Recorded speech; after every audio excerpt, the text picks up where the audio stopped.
Всім привіт! Ось така у нас піч в акції. Фірмуслава. Ручки, все в комплекті. От, єдине, що ось тут у нас був трішки удар.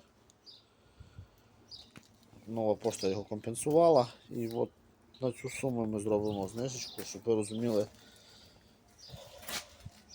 цього не видно. І на роботу каміна воно взагалі не впливає. Так як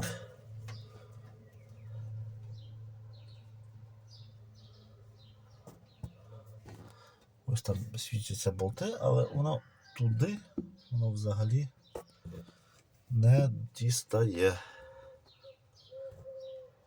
Тобто на роботу камінної топки взагалі не впливає.